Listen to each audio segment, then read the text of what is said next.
All right. I think it's time to just do some reading. So, Great Books of the Western World, Volume 1, Chapter 9, East and West. At this point, I hear some readers say, the world community and the world republic of law and justice must be composed of all peoples everywhere. These are great books of the West. How can comprehension of the tradition they embody amount to participation in the world republic of learning? How can such comprehension promote world community, since great books of the East are not included? The editors replied that there is undoubtedly to be a meeting of East and West. It is now going on, rather unsatisfactory conditions. The editors believe that those who come to the meeting with some grasp of the full range of the Western tradition will be more likely to understand the East than those who have attended any number of the hastily instituted survey courses about East proposed by educators who have been suddenly impressed by the necessity of understanding the East and whose notion is that the way to understand anything is to get a lot of information about it. The editors are impressed by the many reminders given to the West by Eastern thinkers that the parts of the Western tradition that are now the least known and the least respected in America are the very parts most likely to help us understand the deepest thoughts of the East. On the other hand, the editors are convinced that those aspects of the West which the East finds most terrifying, its materialism, rapacity, and ethnocentric pride, will get no support from those great books, which indicate the main line of the Western pursuit of wisdom.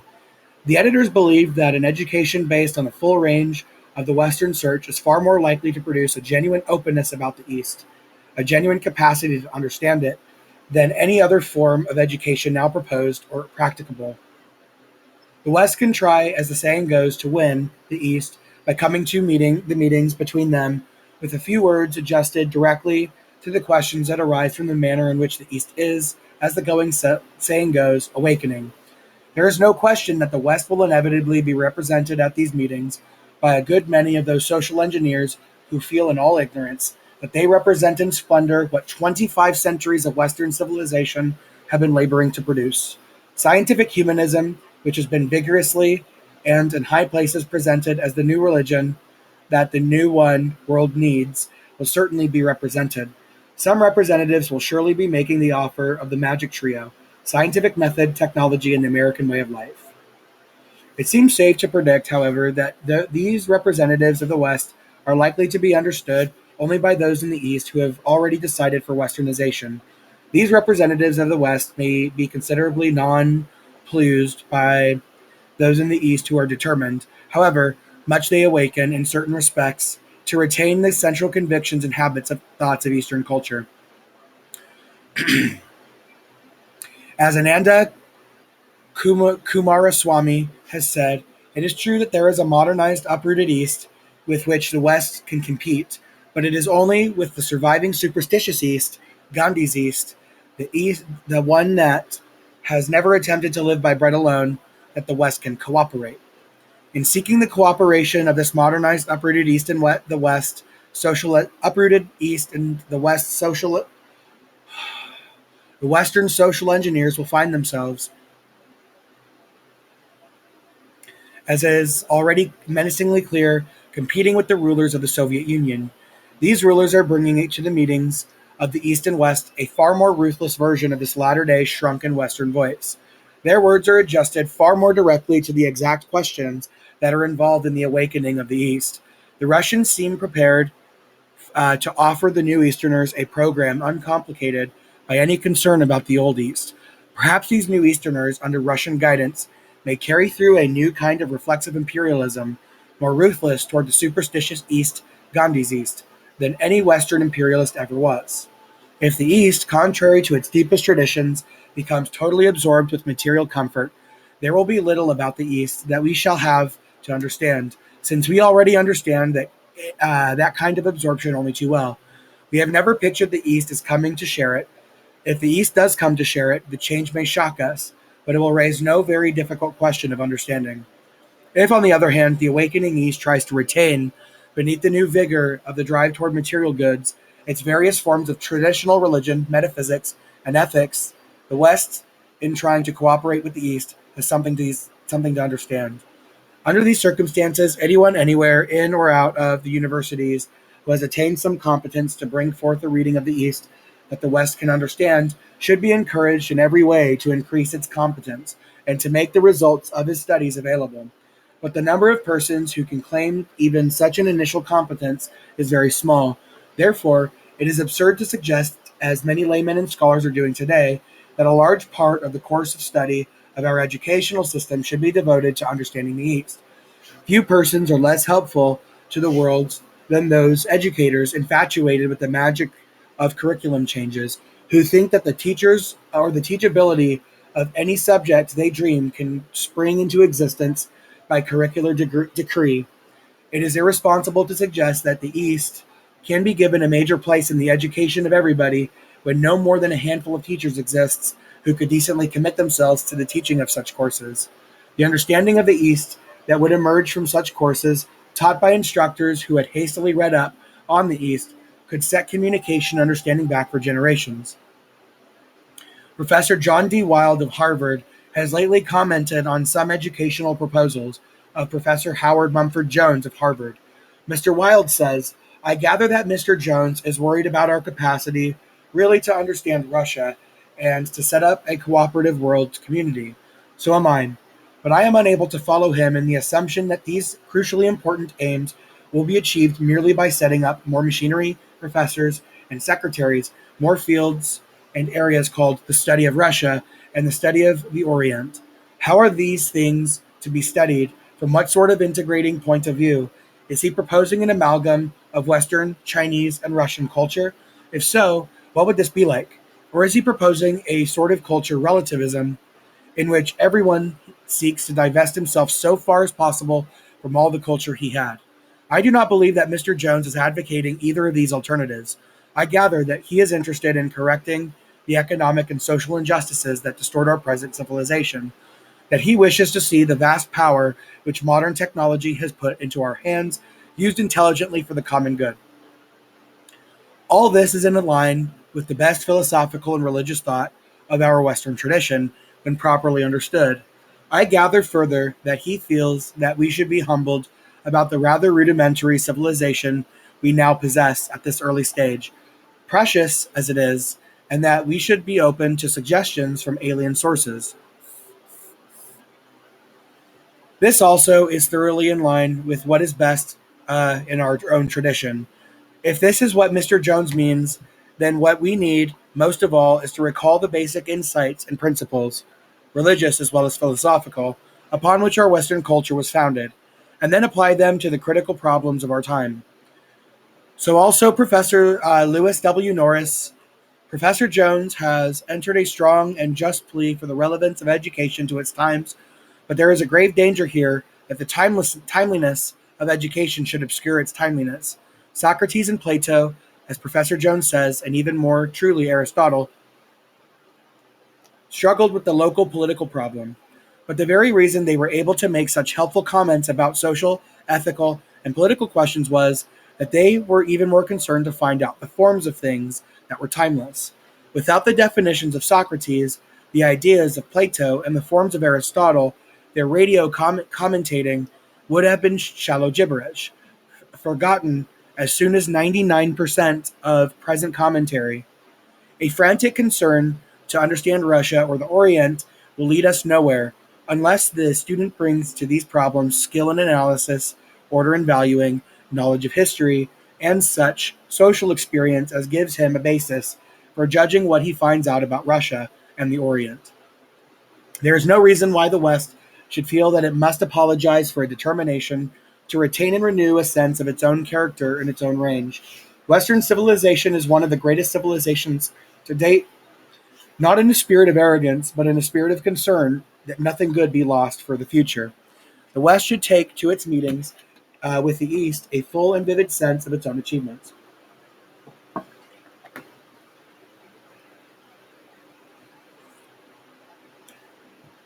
Nothing in the main line of the Western tradition leads to ethnocentric pride or cultural provincialism.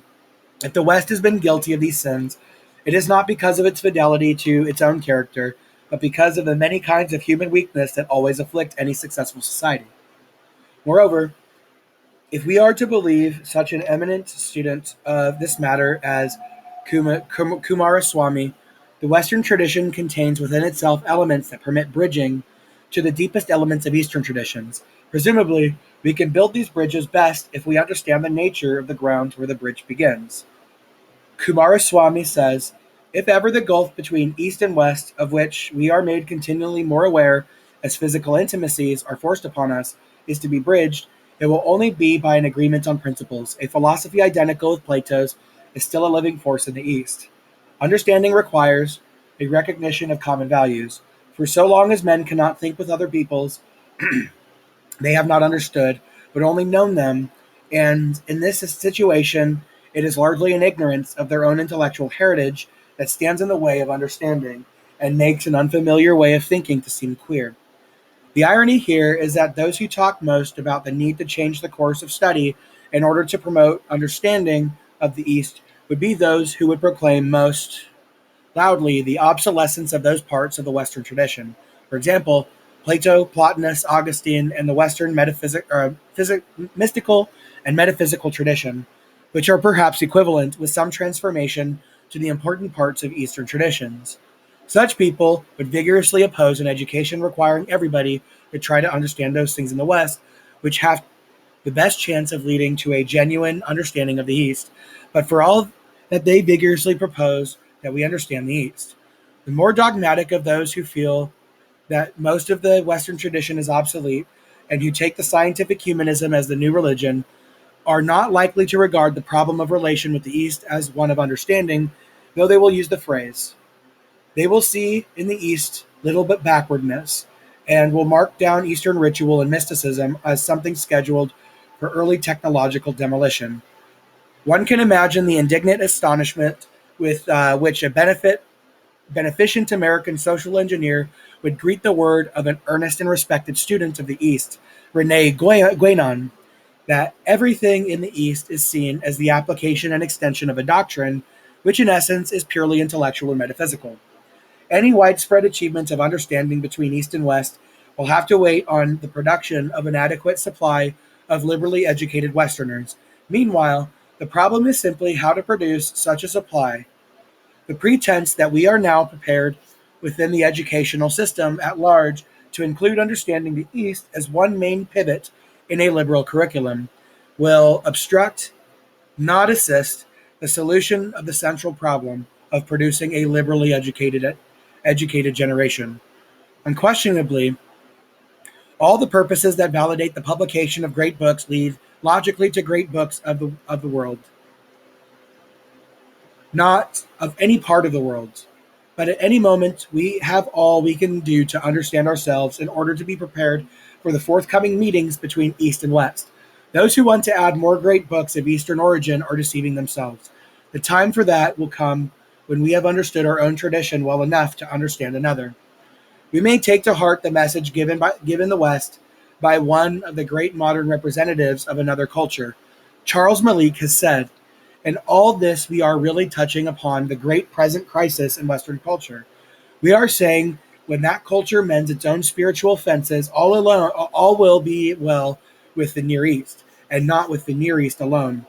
We are saying it is not a simple thing to be the heir of the Greco-Roman Christian European synthesis and not to be true to its deepest visions. One can take the 10 greatest spirits in that synthesis and have them judge the performance of the Western world in relation to the Near East. The deep problem of the Near East, then, must wait for spiritual recovery of the West, and he does not know the truth who thinks that the West does not have its own tradition, the means and power wherewith it can once again be true to itself. Chapter 10. A letter to the reader. I imagine you reading this far in the set. Oh, this is weird. Because the way I read, because he has it in the prose, I think prose is the word. Let me make sure. I don't like using words. I need to go do that dictionary project at some point. Prose definition. Okay, maybe not prose. The order in which it's written is he's actually talking to the person looking at the words. That's like having a direct conversation. That's just weird. Okay, sorry. Imagine you reading this far in the set of books for the purpose of discovering whether you should read further.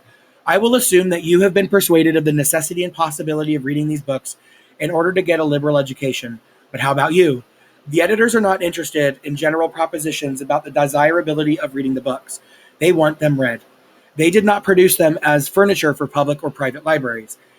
We say that these books contain a liberal education and that everybody ought to try to get one. You say either that you have had one, that you are not bright enough to get one, or that you do not need one. You could not have had one.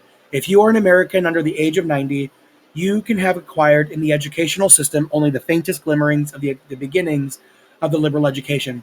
But here's the thing. The liberal education is a shortened, condensed version of what a person would get in nature and in societies throughout their lives. And I think I know how to imagine that. That's why I say experience is far more significant, because the thing is the internals are our cells, the things that actually make our bodies work. They don't understand the outer world in the way we do. Our mind, our mind and our connection to the world around us is what allows us to make those inferences about the world. But when it comes to our insides don't get it. If I get hit by a baseball or if I get hit by a car, the body doesn't understand the difference. Like if I were to get hit by two objects that were of the same weight but different sizes, my body would not really know, you know. So that's why there are ways of reaching this point. Some people find it with religion, some people find it with science, some people find it with politics, some people find their optimum self through a specific set of things. But I'd say, based on just the population and the way things are, I don't think people have reached their optimum. Their optimum. I just don't believe it. I believe that with conscious effort and constant reminders from others as a beneficial thing, that we can all remind each other that we can be better than we are today. And that's why I just am so compelled to do this. And I switch on and off. You might call it bipolarity, but really what it is I have my habits aligned and in the opposite direction of what I want, of what I need. And so that's why it's so easy for me to go back, because that was a primary part of my life for the longest time. It doesn't just go away. Like, I still care about the people that I dated and stuff. I still think about them. Like, because I think about the past a lot, and I still think about all the mistakes that I've made, not because I'm depressed about them, but because I could use them as learning experiences.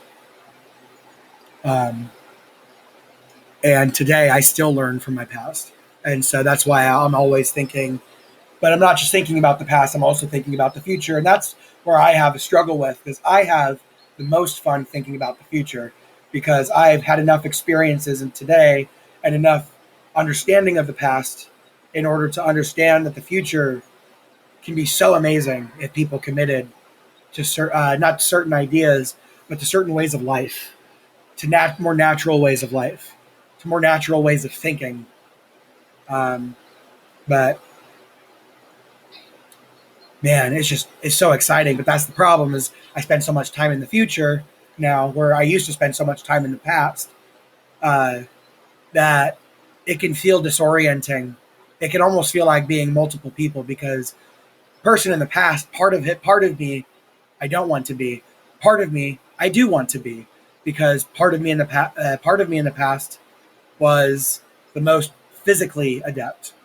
When I was in shape, man, I could do so much. Like, nothing felt impossible to me, and it took many years. But seeing people like David Goggins, seeing what they can do with the body, like, that just gets me so freaking hyped.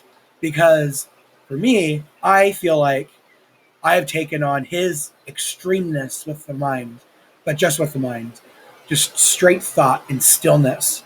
And that was a problem because I wasn't getting things done. And because, I mean, it's fun being in the mind, it's fun playing around with ideas, but it's also fun actually seeing those ideas come to fruition and realizing that, I shouldn't expect other people to do the things that I want to see get done in reality.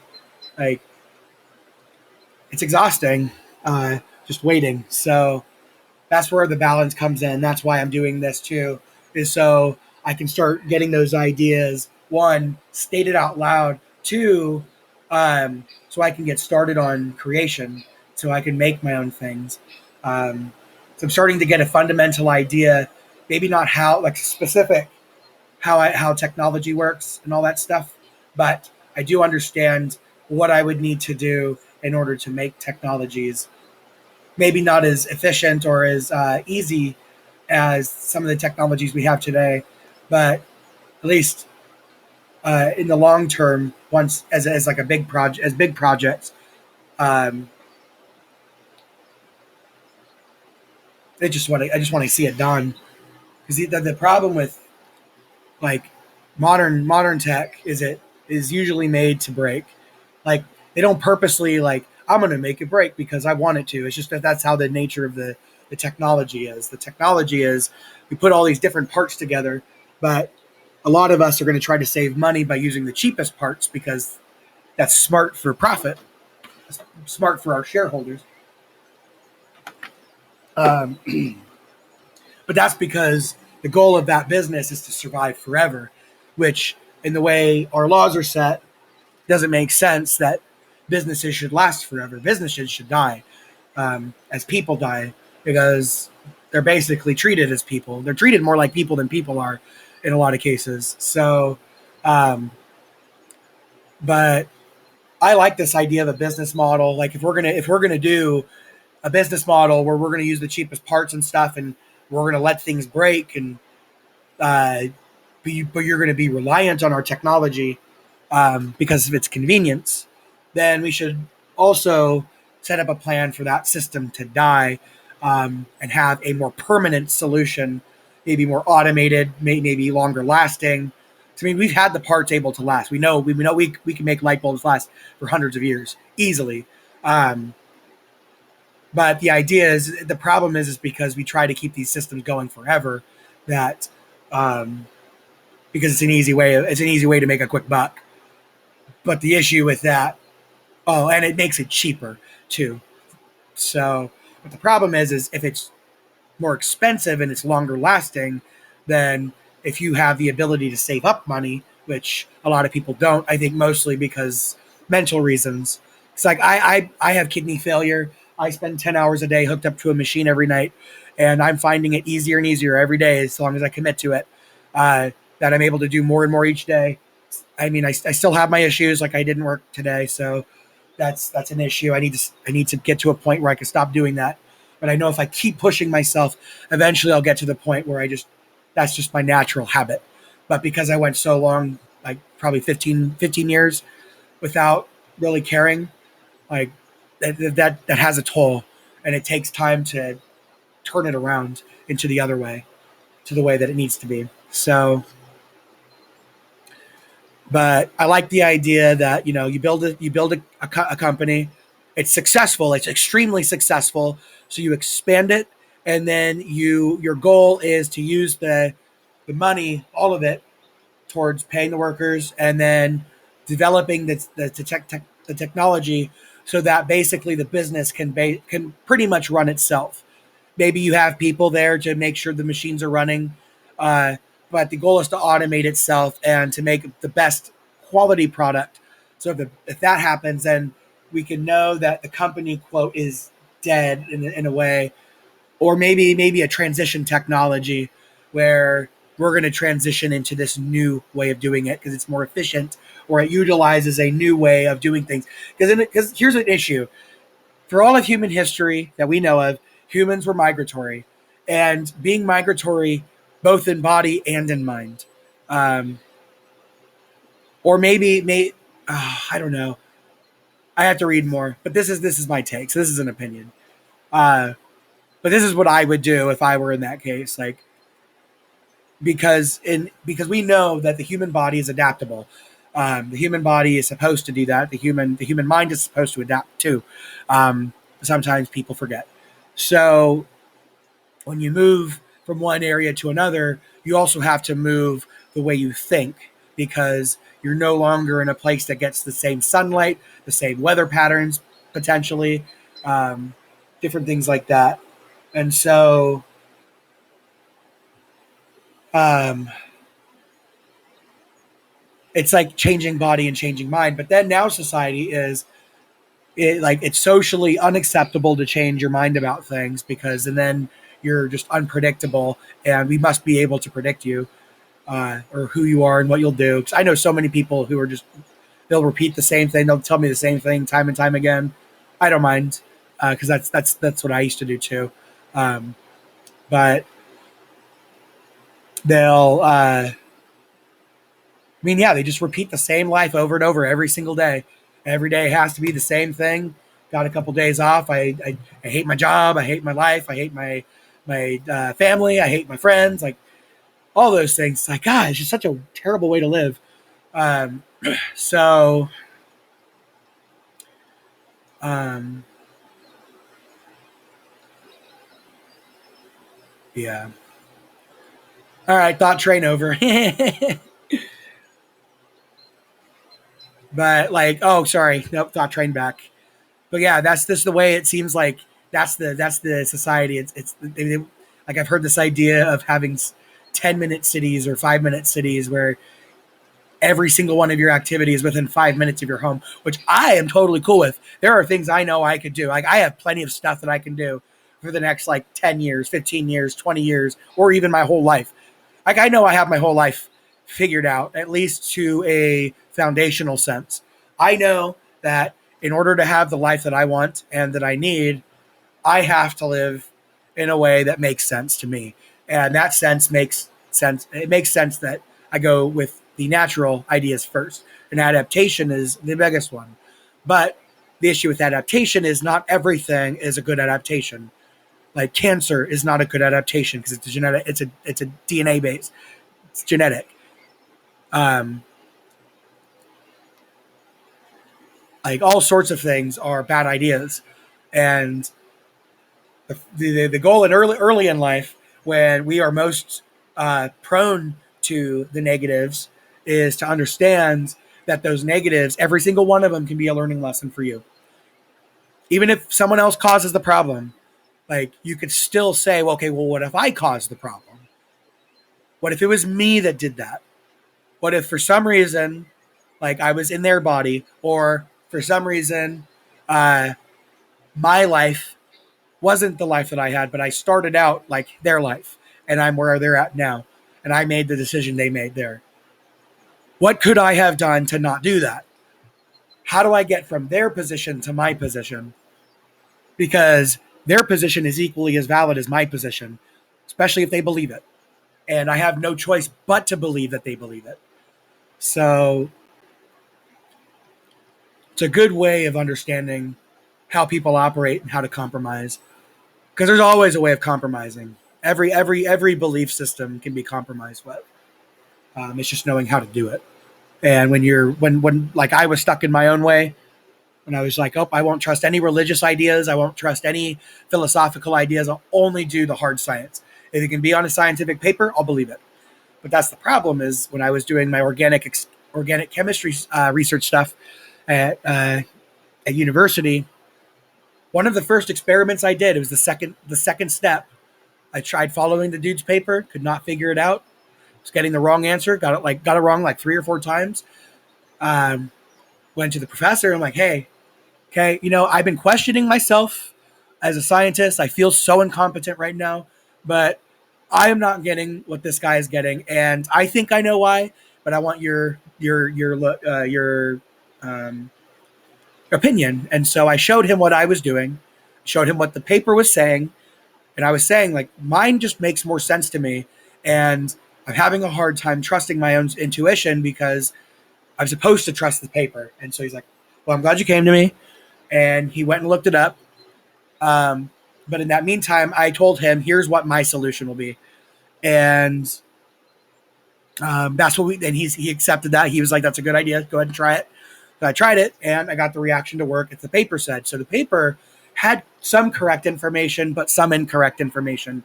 The numbers were wrong. And I made an adjustment and got a decent product yield out of it, and was able to, I think, purify it and get a decent amount out of it, so I can work on the next project, the next part of that synthesis. But it just, man, that was part of my depression. It's just like that was the first time I actually questioned my competency, because I had everyone telling me how smart I was, and it was just I let it get to my head. But I think everyone should go through that experience, just to kind of experience what it's like to have other people sort of affirm.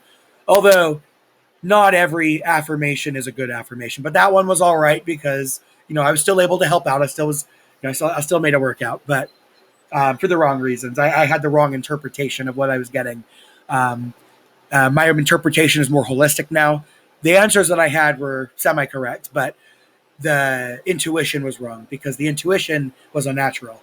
The intuition behind equations and stuff doesn't come from nature. The broad theme does, but the equation, the symbology doesn't. The symbology is arbitrary. It's chosen. And that's where I think I had my problem with is I didn't realize that, y equals mx plus b doesn't have to be written that way. You could say the slope of this line with an origin here and axes perpendicular to each other, do this. You can say it that way and it means the same thing as an equivalence. But I wasn't under that impression. I looked at them like puzzle pieces, and I was only looking at the pieces and not the whole puzzle itself. So, oh, sorry, I didn't mean to rant on that long. I've just been thinking about this stuff for a long time, and I don't really talk about a lot of it to many people. There's a couple guys over at the Fred Meyer that I do Instacart at that I'll talk to, just because I see them every day. There's my aunt. I talk to her about a lot of these things. And then, I just don't talk to a lot of people, because these ideas, while they make so much sense, so much more sense than anything I've ever done, they're still foreign to me, because I spent most of my life trusting in the rules that men make, and not realizing that they're all just models, they're approximations. None of the rules that men make are perfect, except for the rule that, like choice. Like anybody can make a choice anytime they choose to. But it sounds like a circular argument, but that's all life is. It's just a bunch of circles. There's no such thing as a point. There's no such thing as one side of an object. It's always at least two sides, two visible sides, but there has to be technically three sides: a top, a bottom, and then the center, like a cylinder. The cylinder is essentially because you have the top at the top, which you can see. If you rotate the cylinder, you see the bottom, but the side is smooth. Sorry, replay. The side is smooth, so that counts as one side. Like you calculate one surface area from that, so that's one side. So that's like a three-sided shape, and so like a rectangle is actually a prism, because there's no such thing as an object that's completely flat. This doesn't make sense in nature. So you have to consider the surface area of the outside in between the top and the bottom of that rectangle. And so that's three sides, three dimensions in essence. So, yeah. Sorry about that. All right. Where was I at? Okay, let's go back. Ask yourself what whole great books you read while you were in school, college, or university. Ask yourself whether you and your teachers saw these books as a great conversation among the finest minds. Oh, sorry, got to say this right now. Just I love this analogy. So I talked about Newton and his invention of calculus already, but and yes, I know that other people invented calculus too. Doesn't matter. Doesn't matter who invented it. The idea is what you can do with it. And what you can do with calculus, the idea is you differentiate and then you integrate. So, what our education is, and if you look at it from this perspective, it is a great system. It's differentiated in the fact that all the ideas are segregated into subjects and ideas by different people during different times. And um,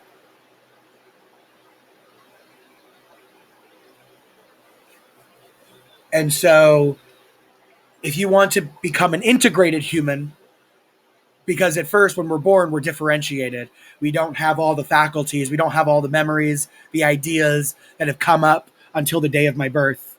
So um, but a lot of the ideas can be summarized into single even single words and single books and single ideas. Um,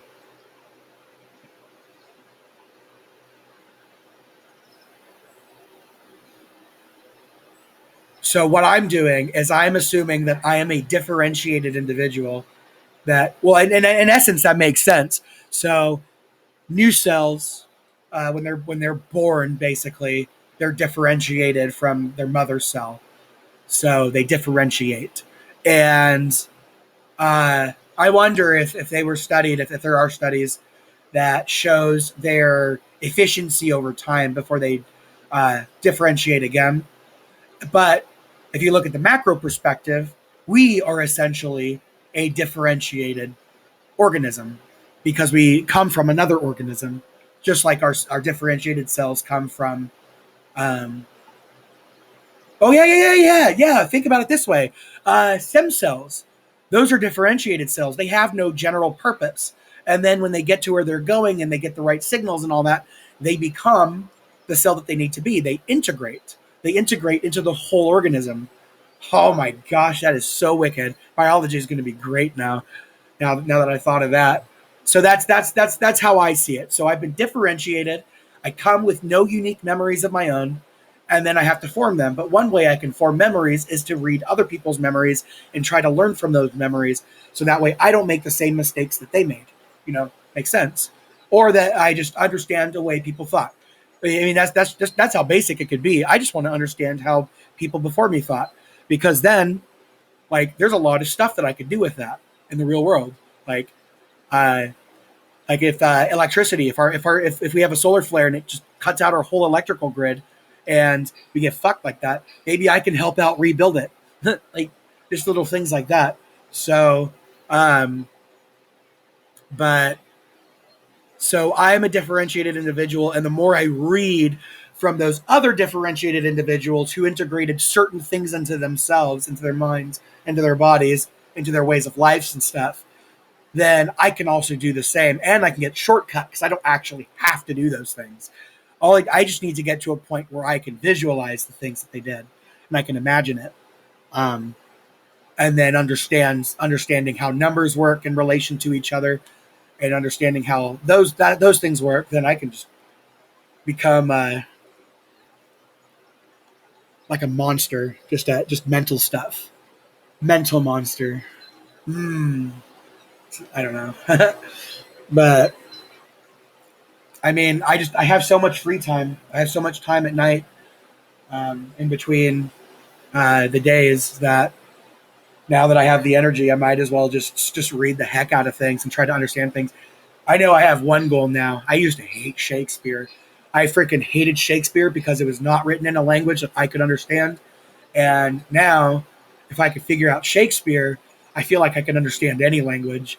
Because with Shakespeare, I think Shakespeare invented a bunch of words, and I mean, at some point, words had to have been invented just to convey the information that we do today. Um, so at some point, that means there was no words. There might have been like gestures and stuff, but uh, That's just interesting to me. So, all right, one sec.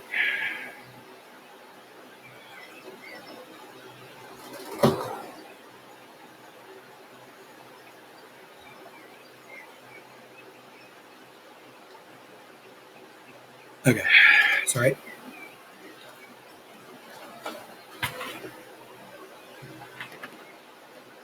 Let's start back up there again. I just wanted to get that out. Ask yourself what whole great books you read while you were in school, college, or university. Ask yourself whether you and your teachers saw these books as a great conversation among the finest minds of Western history, and whether you obtained an understanding of the tradition in which you live. Ask yourself whether you mastered the liberal arts. I am willing to wager that if you read any great books at all, you read very few, that you read one without reference to the others in separate courses, and that for the most part you read only excerpts from them.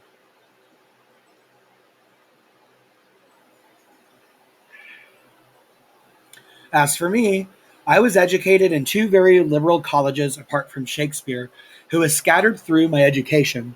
I read one of the books in this set, Goethe's Faust, and part of another, a few of the dialogues of Plato, as part of my formal education. I do not remember that I ever heard the name of Thomas Aquinas or Plotinus when I was in college. I am not even sure I heard of Karl Marx. I heard of many of the great scientific writers, but avoided the association with them on the ground that they were too difficult for me. I gloried in the possession of an unmathematical mind, and I did not need to read them because I was not going to be a scientist. But suppose that you have, in some way, hammered out uh, for yourself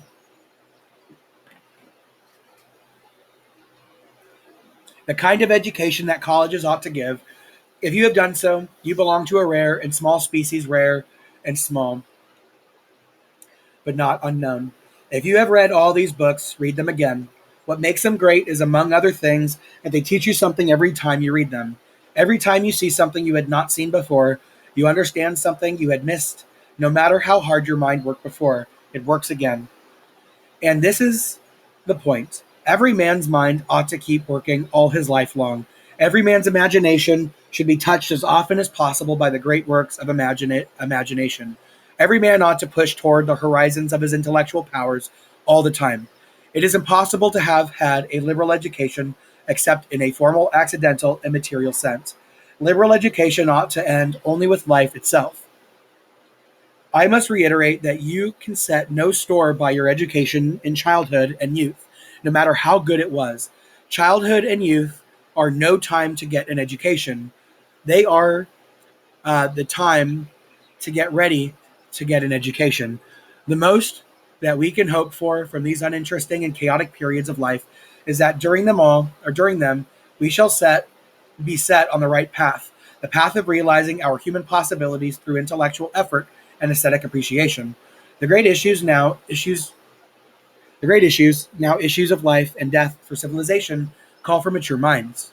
There is a simple test of this. Take any great book that you read in school or college and have not read since. Read it again. Your impression that you understood it will at once be corrected. Think that think what it means, for instance, to read Macbeth at 16 in contrast to reading it at 35. We can understand Macbeth as Shakespeare meant to us meant us to understand it only when we have had some experience, vicarious or otherwise, of marriage and ambition. To read great books, if we read them at all, in childhood and youth, and never read them again, is never to understand them. Can you ever understand them? There is a sense in which nobody can. That is why the great conversation never ends. John Cocteau said that each great work in Western thought arises in a contradiction as a contradiction of the one that precedes it. This is not the result of the perversity or vanity of these writers. Nobody can make so clear and comprehensive and accurate a statement of the basic issues of human life as to close the discussion. Every statement calls for explanation, correction, modification, expansion, or contradiction. There is, too, the infinite suggestiveness of great books. They lead us to other books, other thoughts, other questions. They enlarge the fund of ideas we have and relate themselves to those we possess. Since we sug- since the suggestiveness of great books is infinite, we cannot get to the end of them.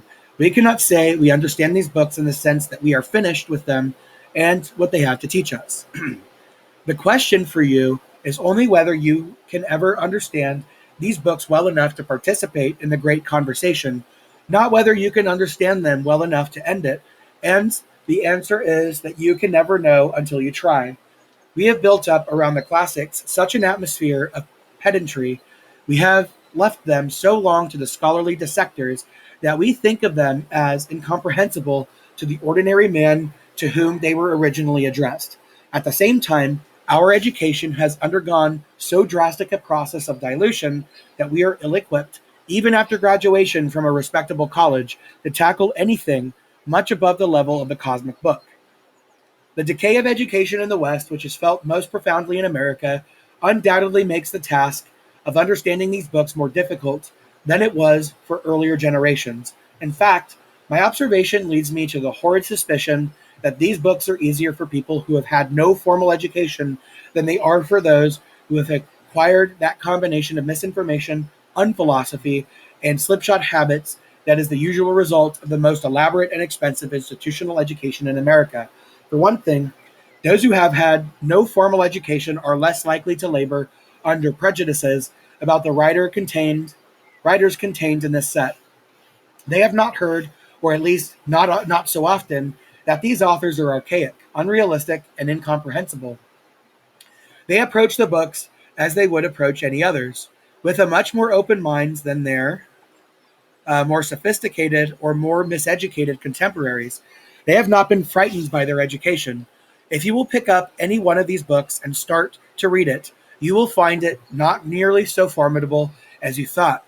In one way, the great books are the most difficult, and in another way, the easiest books for any of us to read.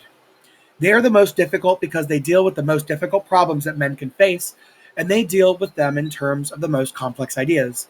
But treating the most difficult subjects of human thought, the great books are the clearest and simplest expression of the best thinking that can be done on these subjects. On the fundamental problems of mankind, there are no easier books to read. If you will pick up any other, after you have read the first, you will find that you understand the second more easily than you did the first, and the first better than you did before.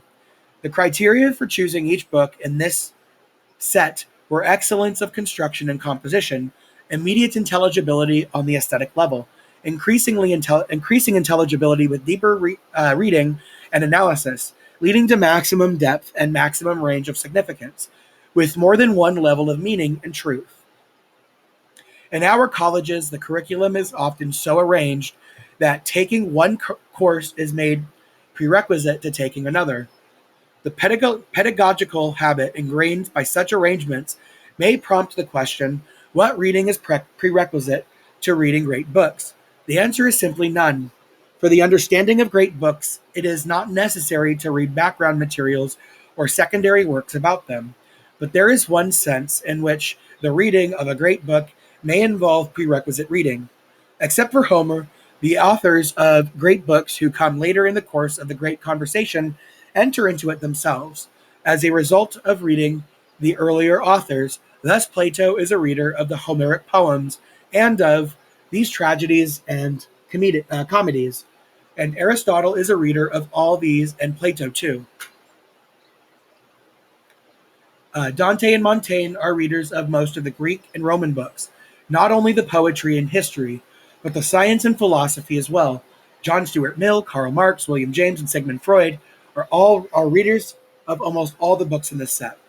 This suggests that we, as readers of a particular great book, can be helped in reading it by reading first some of the books its author read before writing it. The chronological order of the works in this set is a good reading order precisely because earlier books are in a way the prerequisite reading for later books. But though earlier books prepare for later ones, it is also true that reading one great book makes reading another easier, no matter in what order they are read. Though earlier books contribute to the education of the authors of later ones, the later authors do more than reflect this influence. They also comment on and interpret the meaning of the earlier works. They report and take issue with the opinions of their predecessors, looked at forward or backward in the time sequence. One great book throws light on another, and as the number of great books one has read in any order increases, the voices in the great conversation tend more and more to speak in the present tense, as if all the authors were contemporaneous with one another, responding directly to each other's thought. It takes imaginative and intellectual work to read a book, and facility and achievement grow by exercise. In this set, each book is readable ultimately because of its place in the tradition. These books are aware of and responsive to other books, to those which come after them as well as to those which came before. Any good book that is not in the set should be able to find itself subsumed under and related to these great books. Any man should be able to, perhaps, with some effort, to find his own minds belonging to the discourse in these books. Yep.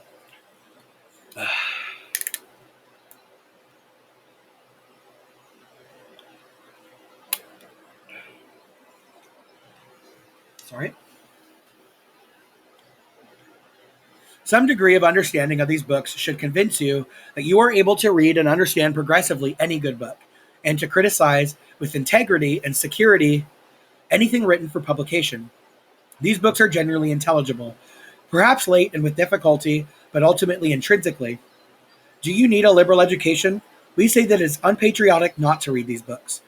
You may reply that you are patriotic enough without them. Hold on. I'm going to pause for 1 second. Need to blow my nose. Zoom. Okay, sorry, I'll blow my nose.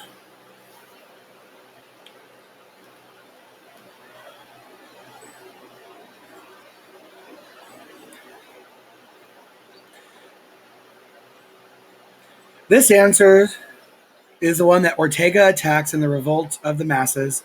It assumes that we can leave all intellectual activity and all political responsibility to someone else and live our lives as vegetable beneficiaries of the moral and intellectual virtue of other men. The trouble with this assumption is that, whereas it was once possible and even compulsory for the bulk of mankind, such indulgence now, on the part of anybody, endangers the whole community. It is now necessary for everybody to try to live, as Ortega says, at the height of his times. The democratic enterprise is imperiled if any one of us says, I do not have to try to think for myself, or make the most of myself, or become a citizen of the world republic of learning. The death of democracy is not likely to be the assassination from ambush. It will be a slow extinction from apathy, indifference, and undernourishment. The reply that Edmund Burke gave to the movement for the extension of the suffrage is the one that the majority of men unconsciously support. Burke developed the doctrine of virtual representation, which enabled him to claim that all power should reside in the hands of the few, in his case, in the hands of the landed aristocracy. They had the qualifications for governing, intelligence, leisure, patriotism, and education. They virtually represented the rest of the community, even though the rest of the community had not chosen them to do so. Burke was not interested in the education of the people because, though government was to be conducted in their interest, it was unthinkable that they could determine what their interest was. They had neither the information, the intelligence, nor the time to govern themselves. I have often endeavored, he says, to compute and to class those who, in any political view, are to be called the people. In England and Scotland, I compute that those of adult age